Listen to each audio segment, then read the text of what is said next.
வணக்கம்.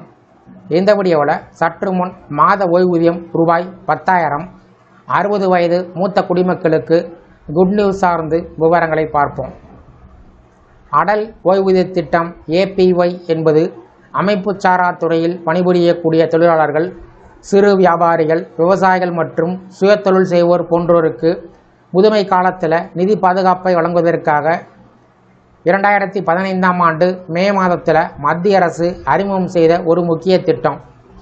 இத்திட்டத்தின் கீழ் தற்போது 60 வயதிற்கு பின்பு மாதம் ரூபாய் 1000 முதல் ரூபாய் 5000 வரை உத்தரவாத ஓய்வூதியம் வழங்கப்படுகிறது. ஆனால் தற்போதைய பணவீக்கம் மற்றும் அதிகரித்து வரக்கூடிய வாழ்க்கை செலவுகளை கருத்தில் கொண்டு இந்த ஓய்வூதிய வரம்பு போதுமானதாக இல்லை என்று பலரும் கருதுகிறார்கள்.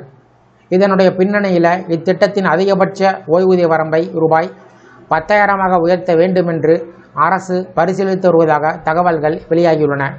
இது குறித்த அதிகாரப்பூர்வ அறிவிப்பு இன்னும் வெளியாகவில்லை என்றாலும் இந்த மாற்றம் நடைமுறைக்கு வந்தால் கோடிக்கணக்கான பயனாளர்களுக்கு இது பெரிய நன்மையாக இருக்கும். இத்திட்டம் குறிப்பாக முறைசாரா தொழிலாளர்கள் எனக்கூடிய பெரும்பான்மையான பணியாளர்களுக்காக உருவாக்கப்பட்டிருக்கிறது. இந்தியாவில் மொத்த வேலைவாய்ப்பில் சுமார் 90% பேர் இந்த அமைப்புச்சாரா துறையில் உள்ளோர். இவர்களுக்கு நிரந்தர ஊதியம், ஓய்வூதியம் அல்லது சமூக பாதுகாப்பு போன்ற நலன்கள் பொதுவாக கிடைப்பது இல்லை.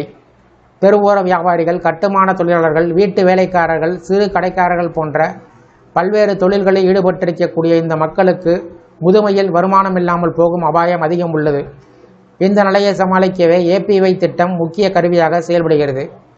தற்போது 9 கோடிக்கும் அதிகமானவர்கள் இத்திட்டத்தில் இணைந்திருக்கிறார்கள் என்பது அதனுடைய பிரபலத்தையும் தேவையும் காட்டுகிறது. மேலும் 2025-26ஆம் நிதியாண்டில் மட்டும் 1.35 கோடி புதிய உறுப்பினர்கள் இணைந்திருப்பது இத்திட்டத்தின் மீது மக்களின் நம்பிக்கை அதிகரித்து வருவதை வெளிப்படுத்துகிறது.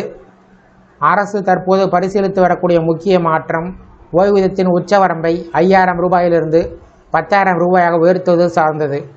இந்த முன்மொழிவு நிதியமைச்சகமும் ஓய்வூதிய நிதி ஒழுங்குமுறை மற்றும் மேம்பாட்டு ஆணையம் இணைந்து ஆய்வு செய்து வருகிறார்கள்.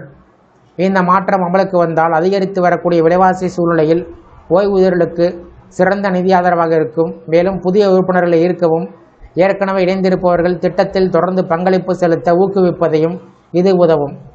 மேலும் இத்திட்டத்தை கிராமப்புறங்கள் வரை விரிவுபடுத்த அரசு பல்வேறு முயற்சிகளை மேற்கொண்டு வருகிறது. பென்ஷன் சாக்கீஸ் மற்றும் வணிக முகவர்கள் மூலம் மக்களிடம் விழிப்புணர்வு ஏற்படுத்தி அதிகமானோர் இத்திட்டத்தில் இணைவதை உறுதி செய்வதற்கு திட்டமிடப்பட்டிருக்கிறது. அதே சமயம் உறுப்பினர்கள் தொடர்ந்து மாதாந்திர பங்களிப்புகளை செலுத்துவதை உறுதி செய்வதும் ஒரு முக்கிய சவாலாக உள்ளது. இதற்கு தீர்வுகளும் ஆய்வு செய்யப்பட்டு வருகின்றன. ஜனவரி 2026-26ஆம் தேதியன்று இத்திட்டத்தை 2031ஆம் ஆண்டு வரை நீட்டிக்க மத்திய அமைச்சரவை ஒப்புதல் அளித்திருப்பது என்பது அதனுடைய நீண்டகால முக்கியத்துவத்தை காட்டுகிறது.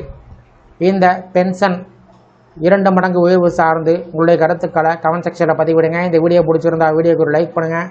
இந்த வீடியோவும் அனைவருக்கும் ஷேர் பண்ணுங்கள். நன்றி.